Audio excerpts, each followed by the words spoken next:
১০ নং হরিশঙ্করপুরে আলোচনার শীর্ষে চেয়ারম্যান পদপ্রার্থী আলমগীর হোসেন আলম মণ্ডল।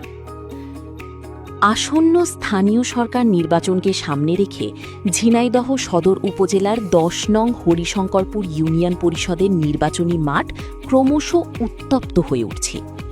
প্রতীক বরাদ্দের আগেই সম্ভাব্য প্রার্থীরা চষে বেড়াচ্ছেন মাঠঘাট, হাট বাজার আর পাড়া মহল্লা। এবারের নির্বাচনে ১০ নং হরিশঙ্করপুর ইউনিয়নে চেয়ারম্যান পদপ্রার্থী হিসেবে সাধারণ মানুষের মাঝে ব্যাপক সাড়া ফেলেছেন বিশিষ্ট সমাজসেবক ও জনপ্রিয় ব্যক্তিত্ব আলমগীর হোসেন আলম মণ্ডল। ইউনিয়নের গুরুত্বপূর্ণ মোড় ও চায়ের দোকানগুলোতে এখন একটাই আলোচনা, কে হচ্ছেন আগামী দিনের অভিভাবক। রাজনৈতিক বিশ্লেষকদের মতে মাঠ পর্যায়ে আলমগীর হোসেন আলম মণ্ডল যেভাবে সাধারণ মানুষের হৃদয়ে জায়গা করে নিয়েছেন, তাতে সুষ্ঠু ও নিরপেক্ষ নির্বাচন হলে তিনি জয়ের দৌড়ে অনেকটাই এগিয়ে থাকবেন। হরিশঙ্করপুর ইউনিয়নবাসী এখন একটি শান্তিপূর্ণ ও উৎসবমুখর নির্বাচনের অপেক্ষায় দিন গুনছেন, যেখানে ব্যালটের মাধ্যমে তারা তাদের যোগ্য প্রতিনিধি বেছে নিতে পারবেন। আমি মোহাম্মদ আলমগীর হোসেন আলম মণ্ডল, ১০ নং হরিশঙ্করপুর ইউনিয়নের সাবেক বিএনপি ফানিসির চেয়ারম্যান প্রার্থী ছিলাম ১৬ সালের ৭ই মে, এবং আমি এই ইউনিয়নের সাধারণ সম্পাদক হিসাবে কাজ করছি দীর্ঘদিন, এবং দক্ষতার সাথে আমার দলকে এগিয়ে নেওয়ার জন্য আমি যথেষ্ট কাজ করে যাচ্ছি।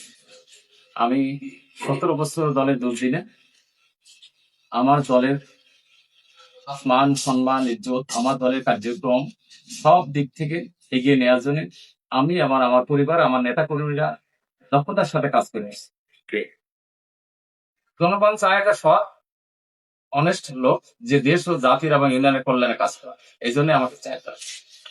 ১০ নম্বর হরিশঙ্কর ইউনিয়ন দিনাজপুর সদরের একটি ১০ নম্বর ইউনিয়ন। এটা এই ইউনিয়নে ৯টা ওয়ার্ড আছে এবং ৯টা সেন্টার আছে, এবং এখানে ভোটার আছে ১৮,৩০০। না, আমি দলের চেয়ারম্যান কমল মামুন, নেতারা যে নির্দেশ দেবে আমি সেটাই মেনে চাই। আমাদের এখানে দেখা যাচ্ছে আমাদের বাল্য বিবাহ একটা বড় সমস্যা, তারপর মাদকের সমস্যা, তারপরে যে একটা কিছু গ্যাং আছে এরা সন্ত্রাসী কার্যক্রম করে, তারপরে এই যে অনলাইন জুয়াটা, এটা আমাদের যুব সমাজটা ধ্বংস হয়ে যাচ্ছে। তারপরে আমাদের বিশেষ করে আমাদের ইউনিয়নে কৃষি প্রধান এলাকা, তো এখানে কৃষি সেক্টরের ডেভেলপমেন্ট নাই।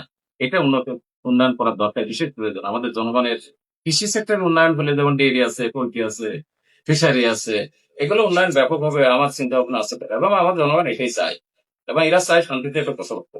তাছাড়া বেশি দাবি আমার জনগণের নাই। আমার জবাবদিহিতে একবার নিশ্চিত ন্যায় বিচার নিশ্চিত করা, এখানে কোনো অফিসার থাকবে না, অন্যায় থাকবে না, 100% ন্যায় বিচার নিশ্চিত করা।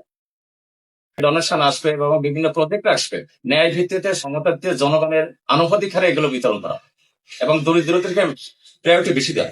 করোনাকালে আমি এবং আমার দল জনগণের জন্য ব্যাপক কাজ করেছি এবং সার্ভিস সহযোগিতা করছে। আমরা ওষুধ, তারপরে আপনার স্যানিটেশন ব্যবস্থা, তারপর আমরা মোড়ে মোড়ে দেখা যাচ্ছে আপনার সাবান এবং হাত ধোয়ার ব্যবস্থা, এগুলো আমরা আমার দল থেকে করা হচ্ছে। আমি চাই আমার জনগণ শান্তিতে থাকা, যে যা যা করার দরকার আমি পাবো, ইনশাল্লাহ আমি একটা ইতিহাস করবো। আমি আমার ইউনিয়নের জনগণের প্রতি আবেদন, আপনারা সব যোগ্য প্রার্থীদের করতে, এবং যাচাই বাছাই করুন কাজ যেন ইউনিয়নের উন্নয়ন হয়। যাচাই বাছাই করে আমার জনগণের কাছে দাবি, আপনারা সৎ এবং যোগ্য প্রার্থীকে ভোট দেন। সেই হিসেবে যদি আপনাদের বিবেকে আমি সৎ মনে হয়, তাহলে আমাকে ভোট দেবেন।